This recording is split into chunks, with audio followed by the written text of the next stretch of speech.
¿Me confirmas, Pino? Sí, perfecto, se te escucha, José. Ya, correcto. Ante cualquier circunstancia, por favor, me avisan. Siguiendo con ello, pedirle las disculpas del caso. He presentado algunos problemas para poder conectarme a tiempo, a puntualidad. Usualmente nunca he tenido ese problema con la virtualidad. Es la primera vez que me pasa, pero se entiende que justamente esta virtualidad nos genera este tipo de situaciones. Siempre estoy muy contento como estudiante, dado que eh, la virtualidad nos ha permitido unirnos a nivel nacional y en algunos casos internacional, pero en esta vez nacional, y sé que estamos personas de diferentes ciudades, eso me llena de alegría y también me da mucha responsabilidad en cuanto a lo que tengo que decir y a este tema tan importante, como ya lo ha mencionado Piero, que son delitos de corrupción de funcionarios contra la administración pública. Dichos delitos van a querer cierto estudio más allá del que todos podemos tener en cuanto a derecho penal, puesto que no es como ver quizás un delito de homicidio. No estoy diciendo que este es un delito más importante, en lo absoluto. No quiero que se me entienda de esa forma. Simplemente quiero dar a conocer de que se va a necesitar una, otras palabras más simples, no me quiero complicar, una especialización, ¿no? Por ejemplo, en contrataciones con el Estado, porque se va a tener que entender ciertas situaciones y para entender ciertos casos van a requerir ese tipo de especialización. Como bien también mencionó mi compañero y a gran amigo Piero Giordano Vilches, hoy, por cierto, ya que dije amigo, he sabido por ahí que hoy es el Día del Amigo. Les doy un gran saludo a cada uno de ustedes. Espero se encuentren bien en los lugares donde estén y agradecerles también el hecho de que se hayan conectado un sábado a las 7 de la noche, ¿no? Eso es de aplaudir, puesto que podríamos estar en otros lugares, pero demuestra, algunos como estudiantes, algunos ya como egresados, otros quizás como abogados, como es el caso de Renzo, de Cátila Madrid, que ya son abogados, por estar aquí, ¿no? Por su asistencia. Estoy yo para aprender cualquier sugerencia, cualquier intervención, cualquier cosa que ustedes quieran decírmelo, pues lo voy a recibir de la mejor manera y siempre con aras a aprender y hacerlo de la mejor manera. Decía pues que yo soy del segundo tema, es decir, del segundo delito, y miren pues, no solamente es el segundo delito en cuanto a lo que ha sido el cronograma, sino que es el segundo delito más cometido a nivel nacional, que es el delito de colusión. El primero es el delito de peculado, según las estadísticas que he revisado hasta hace un momento. Pero cuando vamos a hablar justamente de este delito de colusión, que es el que me han designado a mí, el de colusión, tanto en su colusión simple como colusión agravada, o también llamarlo colusión ilegal. Y más adelante me voy a dejar entender por qué estoy diciendo colusión ilegal.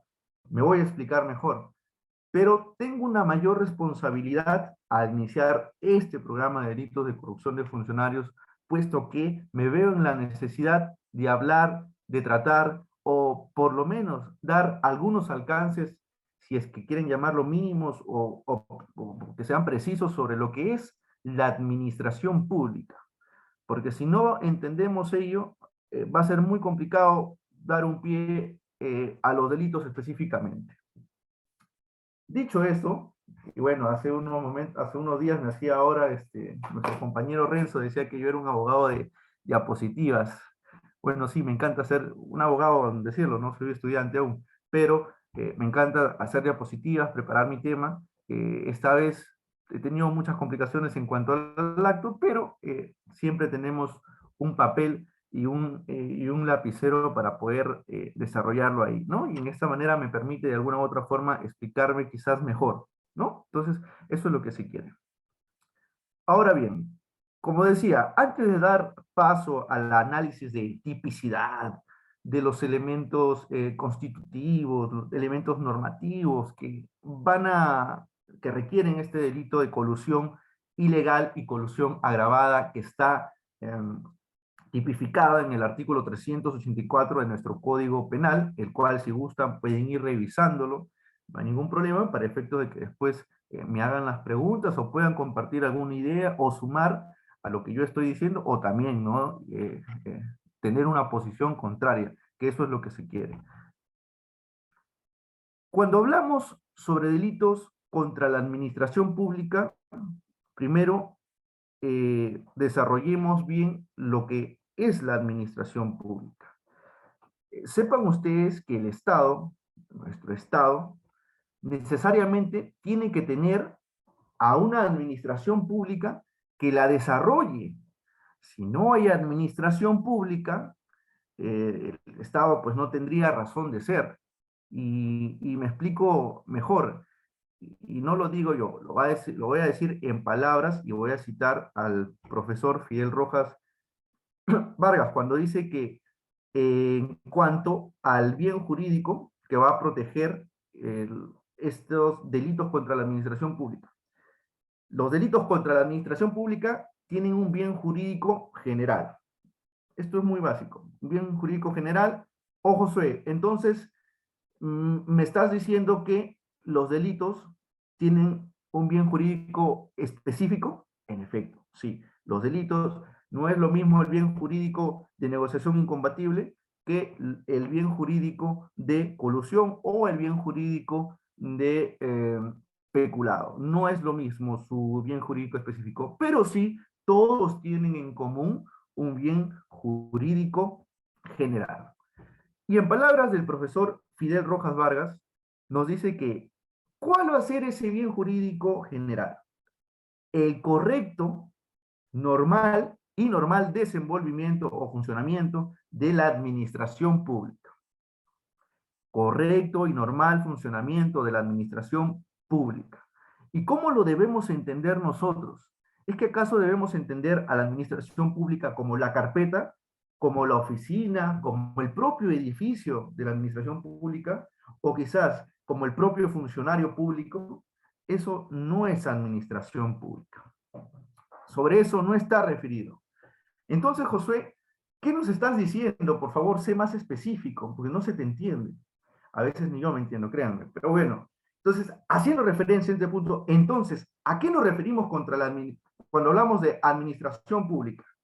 Vamos a entender, y miren qué concepto tan bonito, es el conjunto de actividades que se encuentran precisamente reguladas y además que van a estar a cargo de diversos órganos, entidades, divisiones y que van a estar encargados de mano de agentes públicos, entendiendo agentes públicos a funcionarios públicos y servidores públicos. Repito, conjunto de actividades a cargo de diversos órganos que van a estar a cargo de funcionarios públicos o servidores públicos. Ahora, este conjunto de actividades, ¿hacia qué va a ir orientado? ¿Hacia qué va a ir fijado? Pues va a ir orientado a brindar un servicio público en aras a satisfacer dos cosas muy puntuales: los intereses públicos y los servicios públicos. Nosotros somos una sociedad, ¿no es cierto? Somos una sociedad, los que están en Lima, los que están, en mi caso, en Trujillo, están en Trujillo, los de la selva, costa, sierra y selva, somos una sociedad que necesitamos ciertas, para vivir en una armonía, en una sociedad, tenemos ciertas necesidades, ¿no? Para eso tenemos a un Estado quien va a facilitar, nos va a brindar estas necesidades. ¿Como cuáles, por ejemplo, José? Entonces, el Estado, cuando hace la administración pública, para que nos brinde o supla las necesidades que nosotros tenemos como sociedad, ¿en cuanto a qué? A brindarnos servicios básicos. Por ejemplo, oye, yo necesito un hospital para atenderme. Oye, yo necesito seguridad. Esto es que necesitamos, ¿qué pasa si no existe la Policía Nacional del Perú? necesariamente lo necesitamos, o sea, por más que sea criticada, y eso es otro tema, hace acto de presencia, aunque sea en algunos casos, en otros, pero nos ayuda como sociedad a vivir, ¿no? Entonces, el Estado, por encargo, a estos organismos, por delegación a funcionarios públicos y servidores públicos, van a justamente desarrollar de lo que estamos hablando sobre la administración pública. ¿Qué necesito yo? Construcción de colegios. O sea, está bien, ¿no? Hay la entidad privada, ¿no? Seguramente algunos son muy buenos abogados, ganan su dinero con el sudor de su frente, está muy bien. Pero como sociedad también tenemos personas que no tienen esas condiciones y que el Estado debe garantizarles. Entonces se da toda la administración pública. Pero aún teniendo dinero, o sea, eso no tiene nada que ver. ¿Por qué? Porque nosotros sí o sí tenemos que estar relacionados con esa administración pública en diferentes aspectos de la vida. Bien, perdón. Ahora bien, siguiendo con la exposición. ¿Qué pasa si esas necesidades que acabo de mencionar no se dan? Quiere decir que esa definición que en un primer momento he mencionado por parte del doctor Fidel Rojas Vargas, que es el correcto, normal desenvolvimiento de la administración pública, se ve afectado. Hay una afectación a ese desenvolvimiento, ¿correcto? Entonces, si hay una afectación, esta afectación va a ser por diversos factores, que lo vamos a tratar más adelante. Entonces, mm, digamos que justamente cuál van a ser esos factores, ¿no? Por ejemplo, factores económicos, factores de trabajo, factores de salud, y para eso tenemos a los poderes, ¿no? En este caso tenemos a los ministros en el Poder Ejecutivo, ¿no? Para el Poder Judicial, para resolver incertidumbres jurídicas también, ¿no? Entonces, ya entramos directo. ¿Qué factores determinan que el Estado a través de sus diversos organismos, no puede cumplir con este correcto servicio público, ¿no? Con esta correcta administración pública? Primero decíamos un valor presupuestal, pues oye, si el equipo de logística no tiene recursos, si el equipo de recursos humanos, si la municipalidad no tiene recursos, ¿cómo va a ser una correcta administración pública? No va a poder. Ese es un primer factor que hablamos, tema presupuestal. Vamos a dejarlo ahí, no lo toquemos.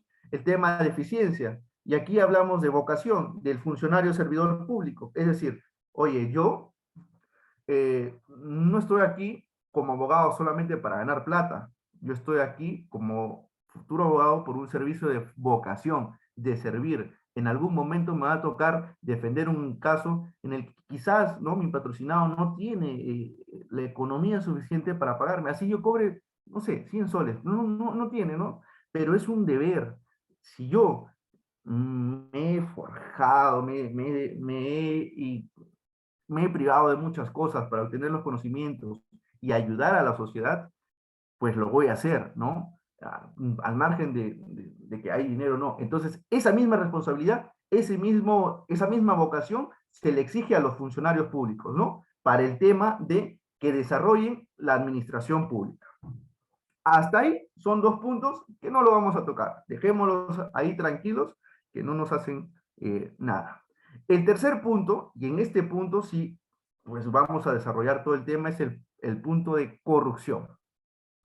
Y cuando hablamos de corrupción, no hablo en toda su amplia conceptualización, definición que quizás tengamos del tema de corrupción, sino que solamente nos vamos a abocar al tema de los tipos penales que hay sobre corrupción de funcionarios.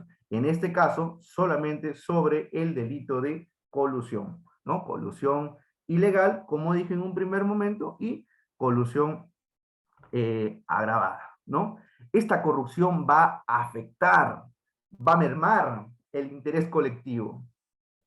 Oye, José, pero dame un ejemplo de cómo la corrupción afecta a este interés colectivo, que es lo que busca la administración pública. Pues bien, el alcalde designa a su comité encargado de la selección de, justamente, hablemos de que hay una licitación, hay una contratación directa para hacer, no sé, a ver, para ubicarnos más, porque sé que quizás la mayoría están en Lima, la Avenida Brasil. La Avenida Brasil necesita ser reestructurada, ¿no? Necesita ya cambio de pista. Vamos a cambiarla, vamos a hacer un proceso de licitación para que haya postores y estos puedan alcanzar. ¿Qué pasa? Ese comité se a, a reunirse con algún particular interesado llamémosle obra, y va a buscar, pues, ¿qué va a buscar ese interesado? Que se le otorgue la buena pro, ¿no? Entonces, de una vez que se da esa concertación, obviamente, para que tanto ese tercero obtenga un bien, una recompensa económica, y ese funcionario público también, ¿qué va a hacer? Muchos seguramente hemos escuchado sobre el diezmo. Va a ser que esa empresa contratista diga, oye, si es que a mí hacer esta pista me cuesta 800 soles, van a hablar en montos pequeñitos para poder comprenderlo, 800 soles, y la contratación es por 1000 soles, y además este funcionario público me pide 100 soles, eso quiere decir que mi ganancia únicamente va a ser de 100 soles, y yo no, pues, quiero ganar más, no me conformo con 100 soles nada más. Mi abogado probablemente me cobre mucho más a la hora que me va a tocar defender. Entonces, ¿qué va a pasar aquí? Que va a decir, como 800 me cuesta hacer esa pista, voy a hablarlo así, esa pista, esa obra, pues voy a reducir costos, pues, ¿no? Ya si hay diferentes tipos de calidades, no sé, ¿no? Del material que utilicen en la pista, ¿no? Un material X, el cual me cuesta 100 soles el de mejor calidad, 50 soles el de mejor calidad, y hay uno por ahí que me cuesta 25 soles. Ah, no, hay que meterle nada más el de 25 soles, simple. ¿Para qué nos complicamos más como empresa? Esa pista, esa obra que debía estar para, o que debería durar 7 años como mínimo, ¿nos dura cuánto? Un año. Entonces, se cierra toda la Avenida Brasil. ¿Ustedes creen que toda esa congestión no va a causar de que muchos de ustedes no lleguen a tiempo a sus estudios, a sus lugares de trabajo, y que queden mal con su cliente y les va a generar un perjuicio? O sea, ese interés que ustedes tienen como sociedad va a ser perjudicado. Pero ahora vamos al Estado. Oye, el Estado de aquí a un año tiene que volver a contratar otra empresa. Bueno, dejando de lado el hecho de que las empresas, en las contrataciones con el Estado, en su reglamento, ellos tienen que hacerse cargo, si mal no recuerdo, por 7 años, no hay una garantía en el cual ellos tienen que reparar. Pero, o sea, si tiene que durar, supongamos, 10 años, el Estado tiene que, o sea, tener ese dolor de cabeza de volver a realizar otra contratación, por así decirlo, para volver a realizar. Y ahí se realizaría el perjuicio patrimonial. Pero me estoy adelantando mucho sobre el tema de colusión, que lo estoy reservando para el final. Bien. Sin embargo, cuando hablamos de delitos contra la administración pública, vamos a hablar sobre un sujeto activo. Y tenemos que decir que este sujeto activo, para las personas que para las personas que van a cometer delitos contra la administración pública, tiene que ser necesariamente especial. ¿Qué quieres decir, Josué, que tiene que ser especial el sujeto activo? Es decir, que no puede ser cualquier persona, es decir, yo que soy miembro principal del Círculo de Estudios Lex Ex Vita, por ser miembro principal, no puedo ser yo un sujeto activo, una persona especial para cometer este delito.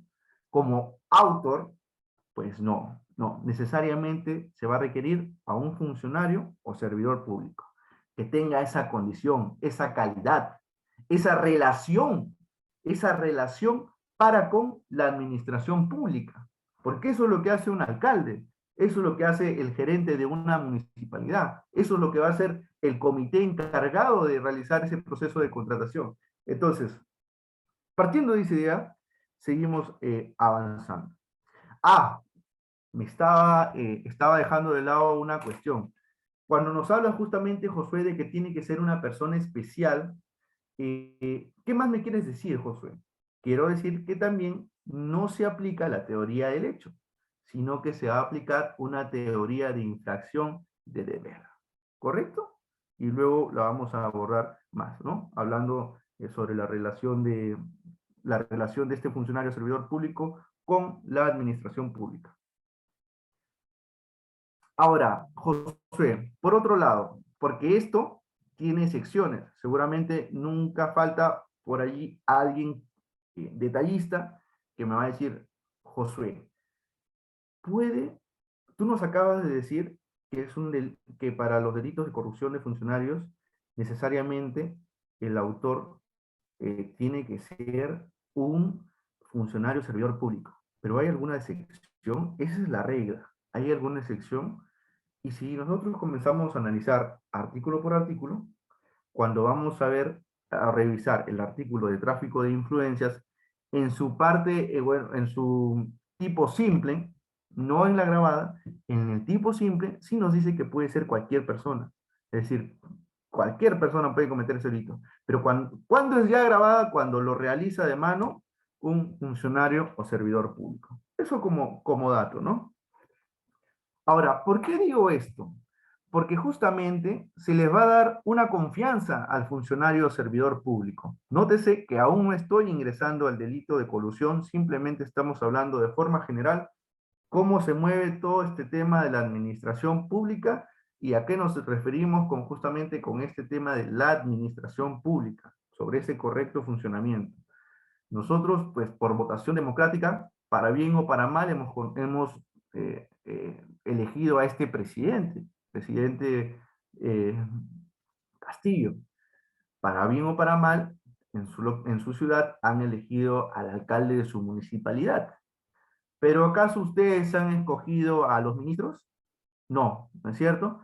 O sea que también se puede entrar a dedo, ser un funcionario, también se puede entrar a dedo, ¿no? Legalmente, ¿no? Porque bajo la mesa sabemos que esas cosas se practican, ¿no? Y pues no hay por qué decirlo con titubeos, simplemente hay que decir las cosas tales y como son. Para eso se nos ha llamado, ¿no? Y si hay una corrección, pues fácil es quitar las palabras y corregirnos y avanzar.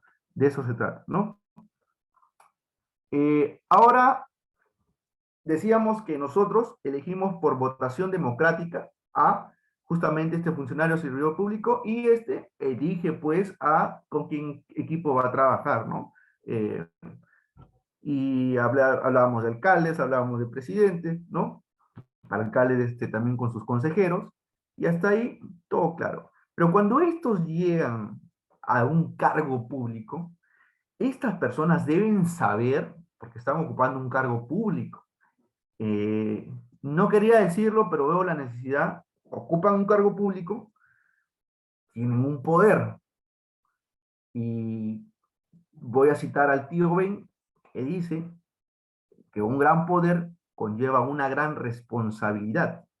Entonces, ese funcionario, servidor público, justamente va a tener funciones, va a tener obligaciones, pero sobre todo, y lo que considero yo, lo que más debe temer un funcionario servidor público es que tienen limitaciones, ¿no?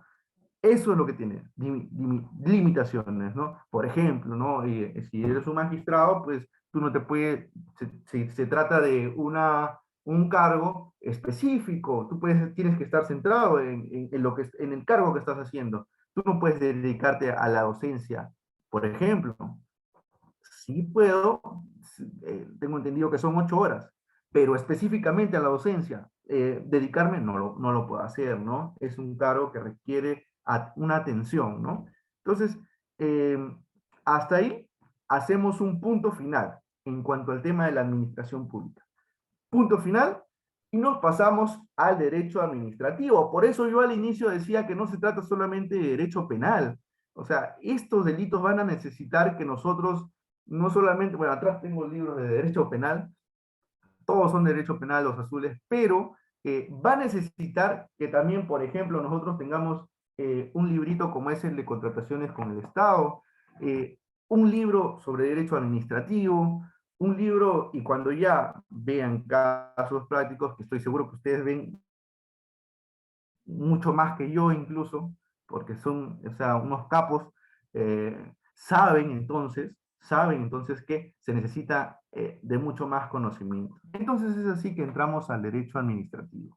Y solamente, como no somos, en mi caso, no soy un experto, solamente a mencionar sobre dos principios muy puntuales que están o que giran dentro de la administración del derecho administrativo. ¿Qué son los principios? ¿Para qué son estos principios? Para generar un orden dentro de este desarrollo. El trato igualitario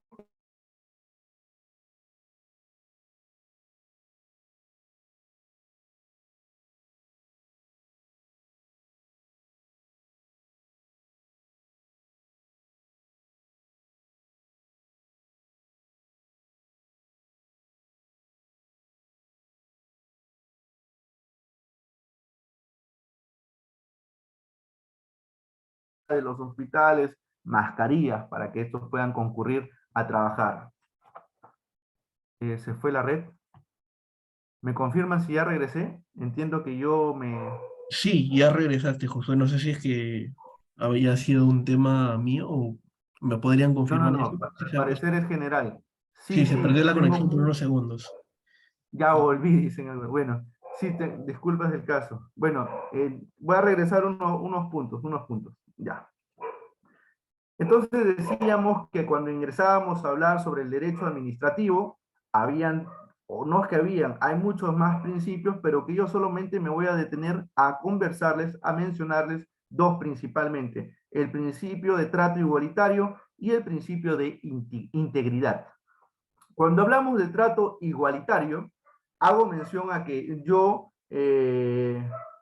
miembro del comité de selección, no puedo direccionar, es decir, dentro de las bases que se dan en una contratación, yo no puedo especificar el expediente técnico, hacer referencia a que necesito mascarillas de color negro con cierto diámetro y que solo se vendan, por ejemplo, en la ciudad de Trujillo y que no se vendan en las demás ciudades. Entonces, estoy de alguna u otra manera direccionando a un cierto sector. Si, por ejemplo, a ver, aquí veo a mi compañero Piero Apeña. Si mi compañero Piero Apeña vende mascarillas, mi compañero Orbegoso Mogollón, que por cierto es mi primo, un gusto saludarte, primo, vende también mascarillas. Y también Fabricio Daneri vende mascarillas. Pero la particularidad de Orbegoso Mogollón y de Fabricio Daneri es que ellos venden mascarillas blancas y normalmente eso es lo que se venden la mayoría. Pero resulta que yo me coludo, me concerto, es decir, llego a un acuerdo con el señor Piero Apeña y le digo, señor Piero Apeña, por favor, yo te voy a hacer ganar, te voy a dar la buena pro, te vamos a aceptar, vamos a hacer una contratación directa contigo, pero ya sabes, ya tú sabes cómo es el diezmo. Señor Piero Peña va a decir, muy bien, ok, ¿cómo vas a dar la buena pro? Pues vamos a direccionar, ¿no? Generalmente no funciona así, estos para hacerlo son muy hábiles, ¿no? Pero estamos forzando el ejemplo, mejor dicho. Pues, oye, Piero Peña, descríbeme tu producto, ¿ya? Al toque. Mascarilla negra, con 3 pliegues, con un filtro en el lado de arriba, en un filtro en el lado de la nariz. Esas especificaciones hacen que a la hora de contratar, de que el Estado contrate, va direccionado hacia una persona específica, especial, que es el señor Piero Apeña. Bien, entonces ahí estamos rompiendo justamente este principio que es un principio de trato igualitario para que yo debo tener para con todos, ¿no? Si entiendo que las mascarillas tienen una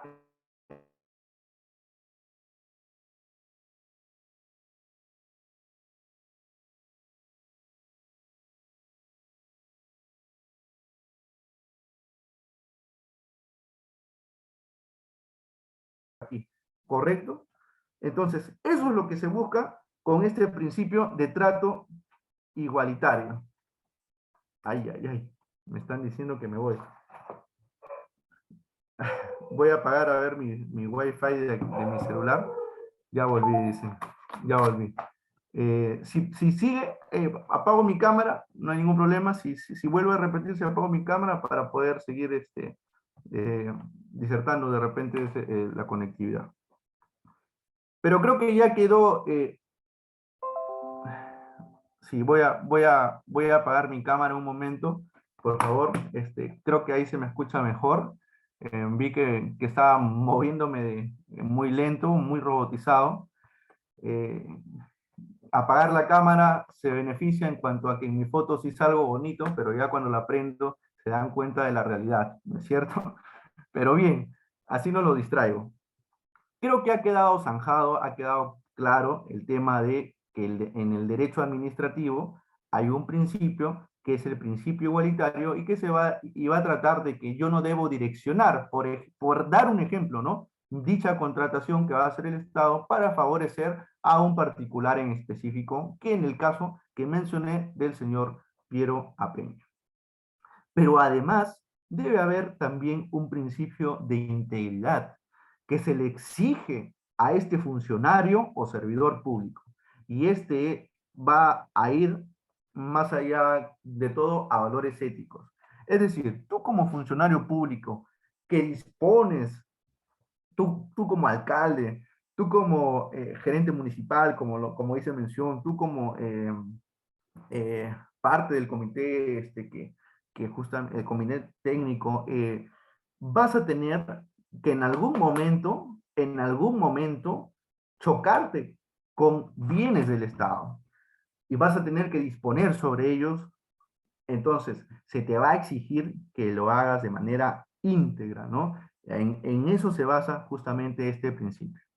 Bien, como breve introducción, pero creo que me he pasado varios minutos, al hablar sobre el tema de la administración pública, al hablar sobre el tema de qué es lo que esta busca, espero haberme dejado entender, y si es que no, pues tan fácil es buscar mi número en el WhatsApp y así bombardearme de preguntas y también de críticas, por favor, porque se pretende mejorar y de eso se trata, ¿no? Cierro el tema de administración pública y el tema de, claro, el tema de derecho administrativo. Y eso me permite abrir ahora sí el tema ya a ingresar a hablar sobre la colusión. Este es el tema de colusión, como lo dije, colusión ilegal, también entendida como colusión simple, y colusión agravada. Voy a compartir, creo que sí está habilitado para poder compartir. A ver, denme un momento. Porque necesariamente me he tenido que ir a una página que es la página SPIG, que es Sistema Peruano de Información. A ver, ahora veo de compartirlo. Me va a ser muy útil. Hubiese preferido hacer PPTs, pero entiendo que ya todos están viendo para ver más que todo el tema de evolución de este tipo penal. En sus pantallas, estimados amigos, podemos observar el delito, el artículo 384 del Código Penal, colusión simple y colusión agravada. Estoy haciendo mención que colusión simple la voy a criticar en unos momentos y la voy a poner como una colusión ilegal. Y en cuanto a la colusión agravada, está bien bonita, hay que dejarla ahí, no hay por qué maltratarla, hay que dejarla, como diría mi amigo el Chamo, hay que dejarla quieta, no hay que tocarla. Ahí ustedes ya pueden ir leyéndolo si gustan, pero de todas formas es un deber dar la lectura, que es que, esta es la actual, por cierto, el funcionario o servidor público, lo hablábamos en un principio, que interviniendo directa o indirectamente, Josué, explícame, ¿qué es directa o indirectamente? Pues no entiendo yo, y yo tampoco lo entendía, pero tuve que leer, ¿no? Entonces, cuando hablamos directamente, hacemos referencia, por ejemplo, sobre el mismo proceso que el proceso de contratación que habíamos dicho de que tenemos que hacer la pista, el pavimento de lo que es toda la Avenida Brasil. Es que el alcalde de ese distrito estuvo a cargo directamente de esa obra, ¿no es cierto? Perdón, directamente de la contratación de la contratación del Estado para con ese interesado, ese particular, ese empresario, esa empresa. No, él estuvo indirectamente. ¿Por qué? Porque por él sí pasó su firma. Él tenía que dar la aprobación para que se dé él era uno de los cuales tiene que dar la aprobación para que se dé esa contratación. Pero quien, quien dice si contratamos con A, quien dice si contratamos con B, quien dice si contratamos con C, esa persona sí va a estar interviniendo de forma directa, que en este caso puede ser tranquilamente el comité, ¿no? El comité de selección. Por razón de su cargo, estamos hablando de que estas personas tienen un cargo en cualquier etapa de las modalidades de adquisición o de contratación pública de bienes o de obras o de servicios o de concesiones o de cualquier, por cierto, todo este tema de contratación pública de bienes, obras, servicios está desarrollado por la ley de contrataciones y adquisición del Estado, ¿no? Hay ciertas normas ahí de control, sino que es un tema bastante amplio y que les motivo y estoy seguro ustedes han revisado y quienes no, pues van a seguramente revisarlo. Entonces, seguíamos.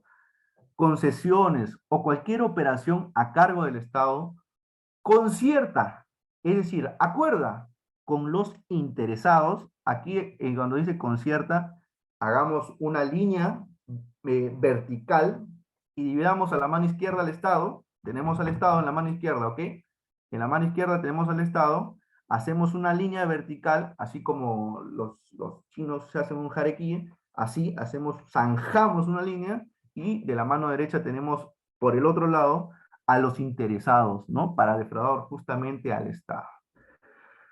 En el Estado entendamos a funcionario público, servidor público, siempre aclarando ese aspecto. De la mano derecha tenemos a ese tercero, a ese extraño, ¿no? De la administración pública. De ahí, por eso, la palabra del extraneos, ¿no? No hablamos de la ex, por si acaso, por ahí algunos no se emocionen, estamos hablando del extraños. Bien, para defraudar al Estado o entidad u organismo del Estado según ley. ¿Será reprimido? Ya, bueno, eso de momento no nos interesa. Ahora, este párrafo también tiene, bueno, este tipo, acá decimos tipo simple o ilegal y tipo grabado. El tipo grabado se va a diferenciar de este primer tipo cuando le va a agregar una palabrita. A ver, ¿dónde está? A cargo del Estado, mediante defraudare patrimonialmente al Estado.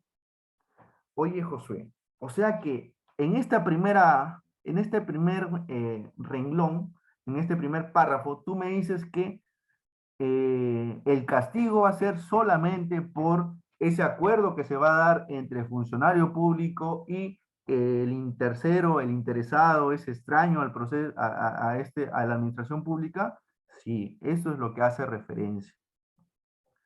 Y me estás diciendo también que sobre el segundo párrafo, lo único que le diferencia del primero es que en este caso ya va a haber o ya se ha tenido que, o sea que el primero es de mera actividad y el segundo es de resultado. Así es.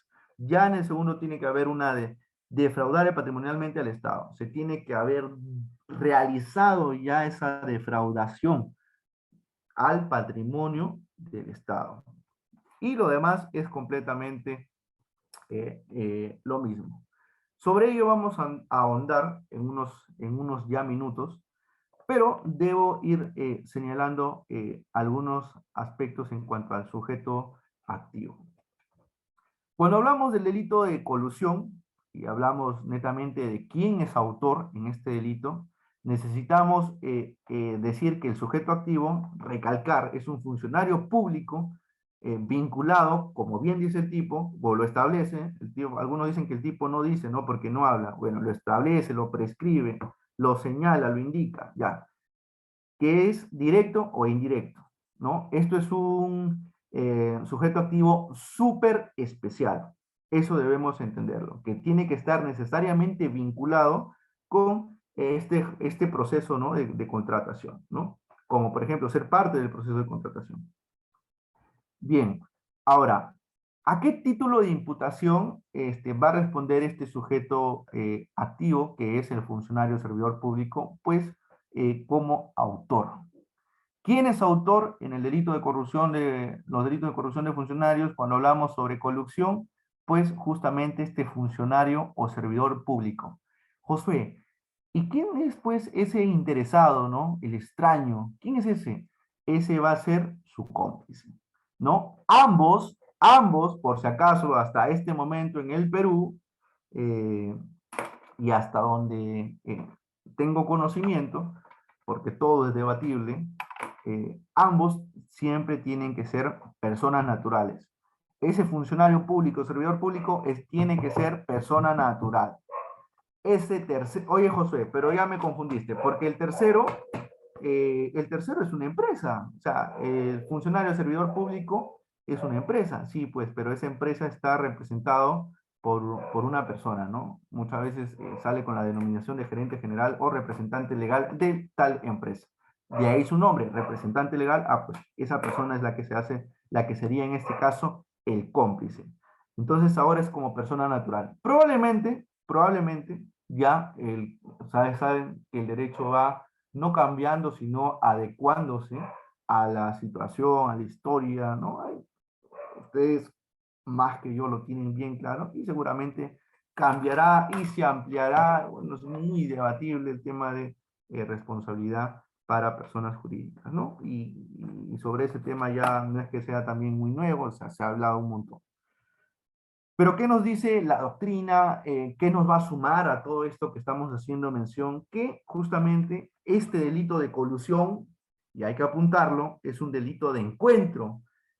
¿Qué encuentro? Pues, oye, señor Piero Peña, señor Jonathan Joel, señorita Ninoska, si ustedes tienen una cita con su pareja, en esa cita tienen que concurrir los dos, ¿no? Tiene que concurrir Piero Peña con su señorita enamorada, y pues ahí hay un encuentro, ¿no es así? Pues este delito es de igual forma, es un delito de encuentro. ¿Y quiénes se encuentran, José? Se encuentra pues el funcionario público. Miren, estoy tratando de ser repetitivo para que de alguna u otra forma se entienda. Siempre he sido un convencido de que el derecho penal se debe entender de la manera o de la mejor forma, y se habrá llegado a la misión cuando lo entienda un niño de 5 años o un ingeniero.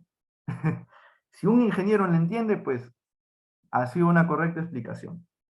Entonces, hablábamos que el delito de encuentro lo comete el funcionario público por un lado con ese tercero interesado, ¿no? Con ese empresario. Eh, es un delito de participación necesaria, es decir, necesariamente tienen que concurrir estas personas, José, sí, necesariamente tienen que concurrir este funcionario público con ese extraño. Necesariamente tienen que descubrirlo. Como ya les había dicho, y como ya se han podido dar cuenta hasta estas alturas, a la hora de tratar justamente estos delitos, se va a necesitar no solamente tenemos que encerrarnos en teorías que hablen sobre el derecho penal, sino que también tenemos que tener ciertos conocimientos sobre derecho administrativo, derecho constitucional, porque también estas contrataciones con el Estado se van bajo principios o se dan bajo principios constitucionales. Ya después, en unos minutos, lo voy a hacer mención también. Pero bien, colusión simple, cuando hablábamos de la colusión simple, eh, por cierto, hay un dato también especial. Cuando nosotros leíamos, y voy a volver a compartirlo, eh, porque esos son temas que a veces se dejan de lado, pero es necesario decir, ¿no? Cuando hablamos de la colusión agravada, aquí, el concepto de intervención del Estado, Bueno, al parecer ha sido modificado este último artículo, pero lo que normalmente dice es o sea, aquí debería decir para defraudar al Estado, y eso lo convertía en ese para defraudar al Estado, lo convertía en un elemento subjetivo de tendencia, de elemento subjetivo de trascendencia interna, ¿no? Entonces, creía necesario mencionarlo, pero como siempre ustedes todo lo van a someter a estudio y podrán dar cuenta de las observaciones. Bien, entonces Josué González Orbegoso, todo bacán, todo bonito, pero no me hables mucho, quiero que me respondas la pregunta, ¿no? ¿Cuándo se consume cuando se consume el delito de colusión simple? ¿Y por qué tú te has matado durante todos estos minutos diciendo que es una colusión ilegal, ¿no? Y ahí vamos a ir eh, ingresando. Recalcar que el delito de colusión simple es de mera actividad, según lo que señala el tipo, basta con la concertación, con el acuerdo, para que se cumpla el tipo. Eh, Cuando hablamos de colusión simple, ¿a qué hacemos referencia? Al típico caso de alcalde que se colude con el particular, al típico caso del gerente de municipalidad, gerente general de la municipalidad que se colude con un particular, al típico caso del comité especial que se reúne con el consorciado para favorecer a su empresa en desfavorecimiento del Estado, ¿no?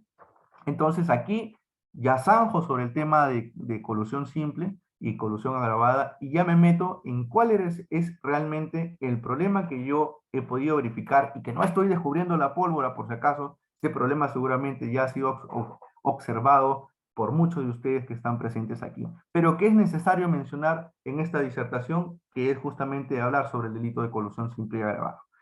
Esto es en cuanto a su aplicación.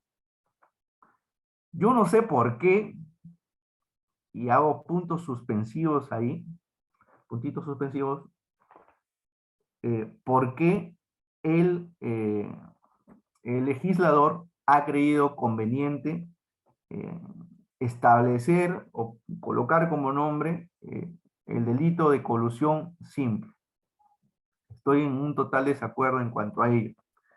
Y claro, ahora quizás mi voz como estudiante no tiene mucho peso, pero quizás tiene mayor responsabilidad como estudiante investigar pues dar un punto de vista, ¿no? Manifestar mi voz en alto desde la pequeña tribuna en donde estoy, aunque en este caso estoy en una gran tribuna como lo es Lex Vita, ¿no?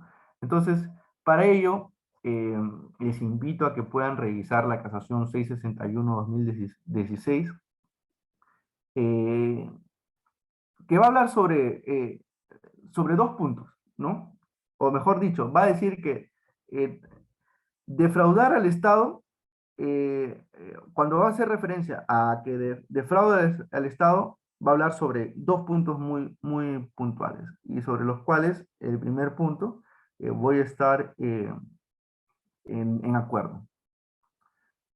Cuando habla del delito de colusión agravada, habla de que necesariamente se ha tenido que dar una defraudación al Estado. Y hasta ahí todo bien.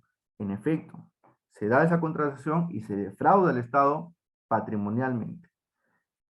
En la primera, en cuanto a la colusión simple, hay un problema ahí en cuanto se establece que hay una defraudación al Estado y ahí hacen punto final. Yo considero que sí hay una defraudación al Estado, pero sumándole ese para defraudar patrimonialmente al Estado. Es decir, le agrego ese para defraudar patrimonialmente al Estado. Y más adelante hay otras casaciones y una sentencia que la voy a tener que mencionar para efectos de esclarecer estos puntos. Pero entonces, José, ¿cuál es la diferencia entre estos eh, entre estos dos puntos? Y en realidad estoy en desacuerdo en cuanto a esta casación, no tanto por la casación como tal, sino porque hacen referencia a una cita citan al doctor, al gran doctor Salinas Sicha, y el doctor Salinas Sicha dice lo siguiente, y aquí es donde yo digo que hay una incorrecta aplicación, ¿no? Dice, y lo voy a leer textualmente, si la concertación es descubierta antes que se defraude patrimonialmente, es decir, imaginémonos un proceso de contratación, ¿no? Que está en el tema de aún concertación, que es en un primer momento, y en un segundo momento que ya logró defraudar al Estado. Salinas Sicha nos dice que si la concertación, el fiscal la descubre en el primer momento, esto es, en el acuerdo, pues estamos ante un delito de colusión simple. Esto es antes de que se defraude patrimonialmente. Y si es que luego, posteriormente, en el segundo punto o el segundo escenario, se defraudó, pues estaríamos en la colusión agravada. Y aquí, pues, cuando hablo de su aplicación, tengo que hacer referencia a que los tipos penales básicos y agravados no se diferencian por que fue uno antes y que fue uno después. O sea, lo que aplican aquí es un criterio de temporalidad, el cual yo rechazo totalmente y es mi criterio y es mi pequeño punto de vista, no comparto. Vamos nada más al delito de robo, vamos a ver las agravantes. ¿Acaso estamos hablando pues de que el robo en su tipo general y no agravado, en su tipo simple, eh, habla acaso de un primer momento y su tipo agravado de un segundo momento? Pues claro que no, esa es una antitécnica, tipificación de ese primer delito, ¿no? Y por eso que yo hablaba de que este justamente era el delito de colusión simple, es un tipo de colusión ilegal. ¿Por qué? Porque y ahí va mi crítica, va a permitir, y seguramente muchos aquí trabajan en el Ministerio Público, y estimados amigos, yo tengo la oportunidad, justamente recién hace poco he cumplido, recién 2 mesecitos en el Ministerio Público, de corrupción de funcionarios justamente, y por eso que me estoy introduciendo en estos temas y apelo a Caído justamente que yo hable sobre estos temas y en el cual prometo profundizar más y venir con novedades y no con novedades, porque de eso no se trata de vanagloriarnos, se trata de sumar justamente a los conflictos que se dan a la hora de aplicación, ¿no? de estas cuestiones. Entonces, este criterio de temporalidad va a permitir una persecución perversa por parte del Ministerio Público. O sea, hago una autocrítica, porque ahorita no estoy del lado de los litigantes, estoy en el lado del Ministerio Público, pero para crecer necesariamente tenemos que hacernos autocríticas, darnos cuenta del error y a partir de ahí ver cómo lo solucionamos y avanzar. Y es que entonces nosotros debemos pensar, toda colusión entonces significa que debe tener un reproche penal. Josué González Orbegoso, me está diciendo que entonces toda colusión significa que existe un reproche penal y eso no es así, señores. Hay colusiones en las cuales basta con un proceso administrativo y eso lo ha precisado claramente la casación 841-2015 de Ayacucho. Repito, 841-2015 de Ayacucho. Entonces, no es que frente a una concertación necesariamente, derecho penal, para adentro. No, no es así. También hay un proceso administrativo y ahí se cumple sobre el derecho penal en cuanto a que es la última ratio. Y cuando hablábamos de última ratio, un compañero en la universidad me dijo, habla bonito, ¿cómo vas a decir última ratio? Es última ratio. Y pues no, en realidad estamos acostumbrados a decirlo de una forma equivocada, pero bueno, como dice también el profesor Gonzalo del Río, la terminación, o sea, los términos no le quitan el sueño a él y menos me va a quitar a mí en mi calidad de estudiante, ¿no? Lo que quiero que se comprenda es justamente mi total desacuerdo en cuanto a este punto, ¿no? En cuanto a la aplicación. ¿Qué para esa casación hablan de un criterio de temporalidad, que estoy en total desacuerdo, y indico de que hay procesos administrativos que bien pueden sancionar una contratación y que que no es necesario irnos a, a sancionar ante el Ministerio Público. Bien, para terminar, de hecho mi ponencia iba a terminar aquí, pero creí conveniente también mencionar una última casación, que es la de Lambayeque 542, 2017, que se ha dado recién en el 2010, tiene de fecha 2019. Así que reciencita, ¿ah? O sea, no es que también estemos tan alejados de estas cuestiones, ¿no? Aquí va a haber una división en cuanto a criterios, es decir, el tribunal, perdón, la Corte Suprema, ya iba a decir Tribunal Constitucional, imagínense. La Corte Suprema se ha dividido en cuanto al doctor Quintanilla Chacón, si mal no recuerdo su nombre, Prado Saldarriaga, y por otro lado vamos a tener a la doctora Castañeda Oxu, Pacheco, ah, soy muy malo con los nombres, pero Alvarado es su apellido. Entonces, lo importante aquí es saber que tenemos dos pensamientos distintos en esta casación de Lambayeque 542 del año 2017, que se ha dado en el año 2019. Bien. Entonces, lo importante de esta casación, y lo voy a mencionar, es la siguiente pregunta. ¿Dónde recae la antijuricidad? Esto es, ¿recae en concertar o en defraudar? Mi posición, y ahorita les cuento lo que han dicho los señores que he hecho mención, es que recae en defraudar. Muy bien. Prado Saldarriaga, cuando nos hace mención a su posición, nos va a decir o nos va a hablar sobre expectativas del Estado.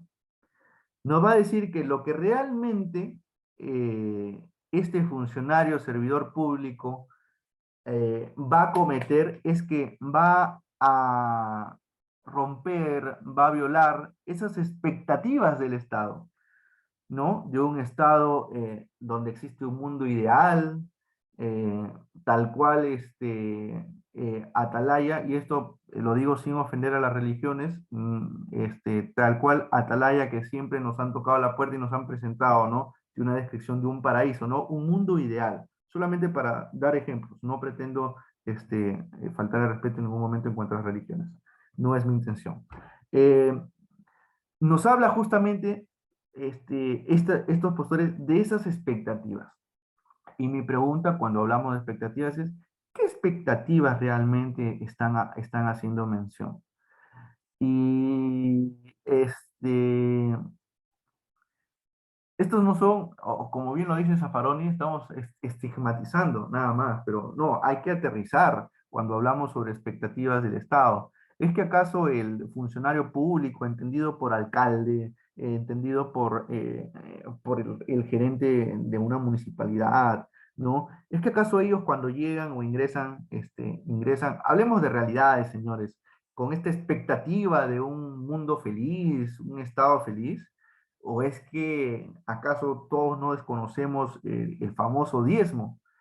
Quienes trabajan en Fiscalía de Corrupción de Funcionarios, quienes tendrán amigos con empresas se encargan de concertar, que se encargan o están dentro de este tema de contrataciones con el Estado, quienes conocen a justamente quizás funcionarios públicos, saben que dentro del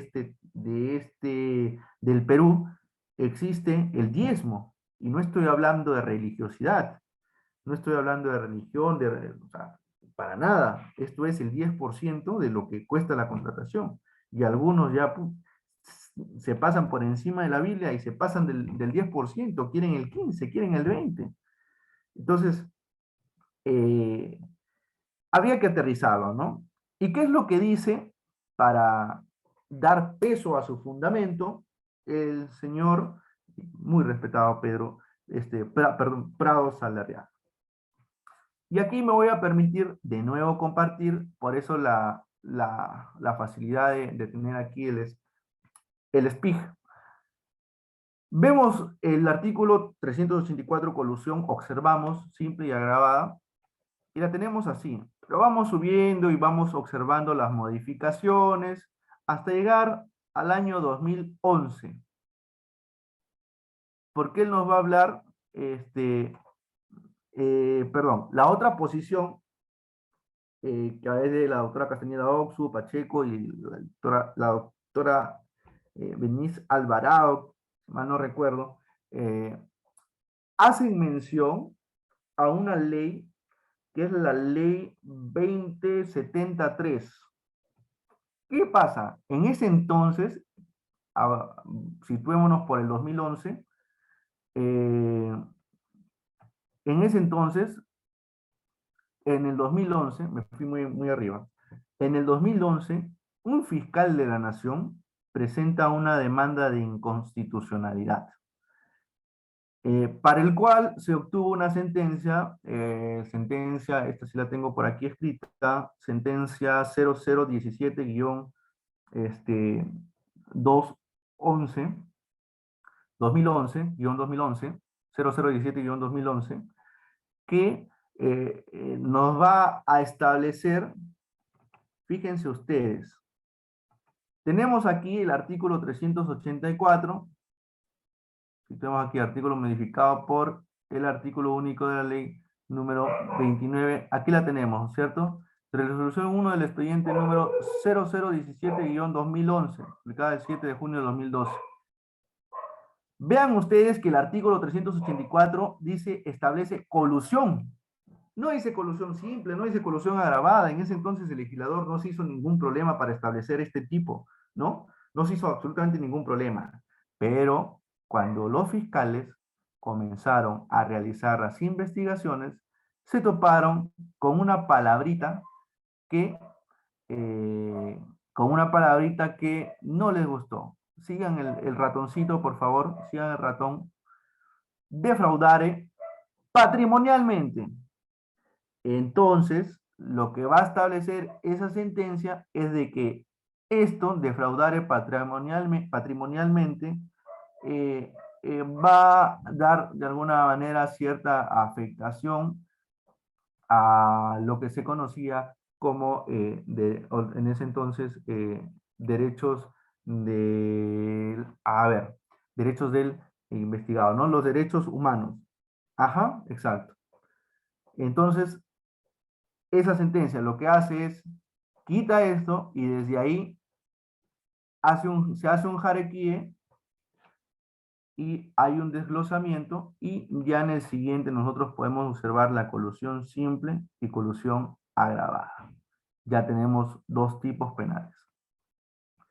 Es de mencionar que el doctor Prado Saldarriaga nos dice y nos hace mención de que estos delitos o estos tipos son tipos totalmente diferentes. Es decir, que estos serían autónomos y por tanto estos no deberían estar dentro de y hacer mención de una colación simple y una colación agravada, sino que deberían estar como tipos divididos, ¿no? Tipos que deben estar fuera. Ahora, reforzando lo que dice por otro lado, la otra parte de Castañeda Oxu, dicen que no podríamos sacar estos dos puntos porque en este primer punto se hace la defraudación para lesionar el patrimonio del Estado y que por tanto tienen que estar juntos, ¿no? En uno se hace para defraudar, o sea, se concerta, se llega a un acuerdo para defraudar más adelante, para defraudar posteriormente al Estado, y en un segundo momento ya se defraudó al Estado, ¿no? Eso básicamente en cuanto a esta casación, que estoy seguro varios ya la revisaron o la van a revisar. Si hay algún aporte, algún comentario, alguna crítica, pues ahora sí estoy totalmente a disposición del público y espero haber, si no aportado, creado algún bichito en cada uno de ustedes para con estos temas. Muchas gracias.